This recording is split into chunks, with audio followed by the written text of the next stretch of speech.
Imaginez qu'un jour tous les arbres disparaissent et que nous devions acheter de l'oxygène. C'est ce qui s'est passé dans une ville appelée Tnetville.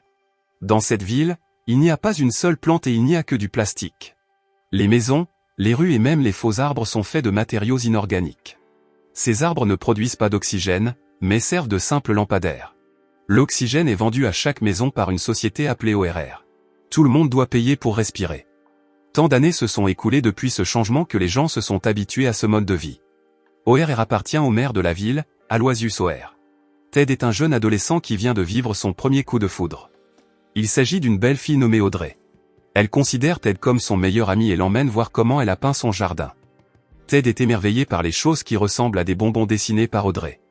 Selon elle, ce sont de vrais arbres qui ont existé il y a longtemps. Le plus grand souhait d'Audrey est de voir un arbre et si un garçon le lui apportait, elle l'épouserait sur le champ.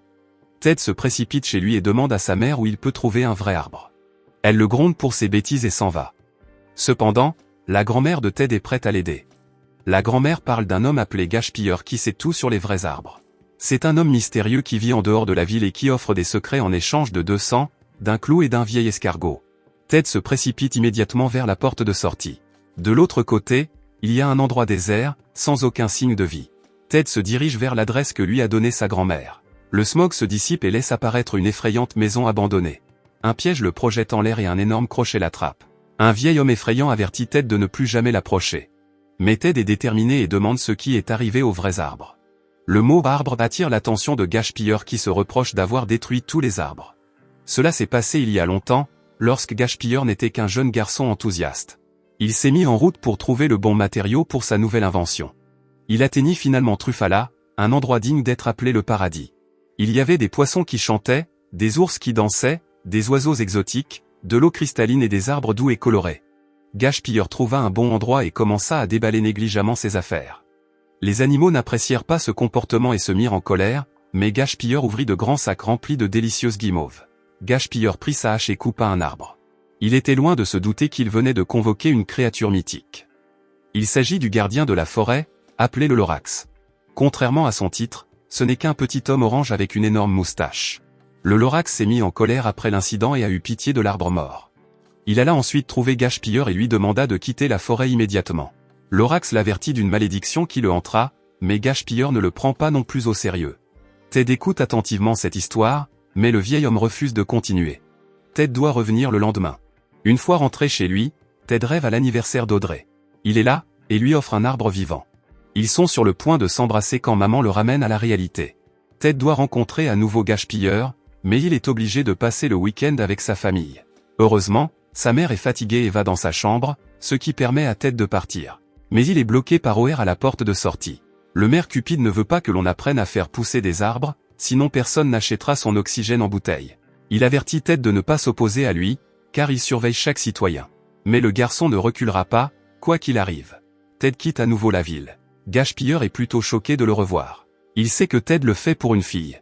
Un garçon fait une bêtise une fois parce qu'il est un garçon, mais s'il l'a fait 2 fois, c'est pour une fille. Gashpiller poursuit son histoire.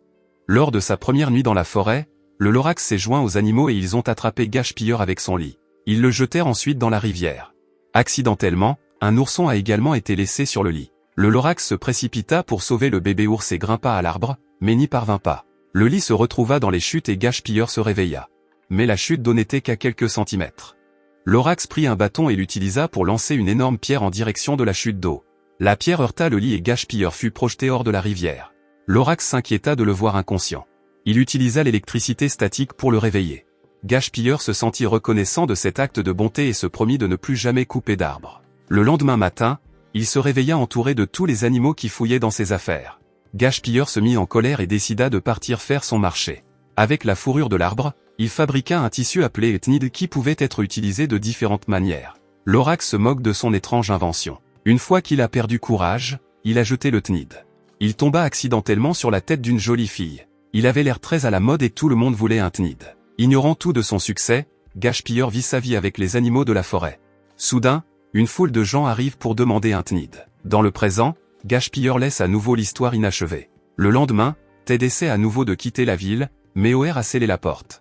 Ted regarde autour de lui et trouve un bâtiment aussi aucun nuage. Il l'utilise pour sauter hors de la ville.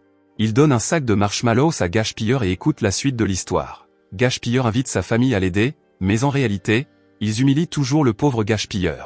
Il ne voulait que l'argent que l'entreprise pouvait produire. La récolte commença, mais la mère de Gashpiller la trouva trop fatigante et trop lente. Elle suggéra d'abattre quelques arbres et Gashpiller accepta. Lorax lui rappelle sa promesse et le traite de mauvais garçon, mais la cupidité ne permet pas à Gashpiller de reculer. Sa cupidité ne lui permettait pas de voir la destruction qu'il causait. Son usine s'agrandissait de jour en jour et la pollution se répandait dans l'air et la faune. Gashpiller avait construit une immense et luxueuse demeure avec un grand bureau. Gashpiller était devenu une personne complètement différente et avait oublié sa promesse à l'esprit de la forêt. Le dernier arbre fut abattu. Les affaires de Gashpiller ont échoué. Sa famille le quitta et les animaux émigrèrent pour trouver un meilleur endroit. Même le Lorax retourna d'où il venait. Gashpiller resta seul dans l'environnement pollué qu'il avait créé. Aujourd'hui encore, il regrette ses erreurs.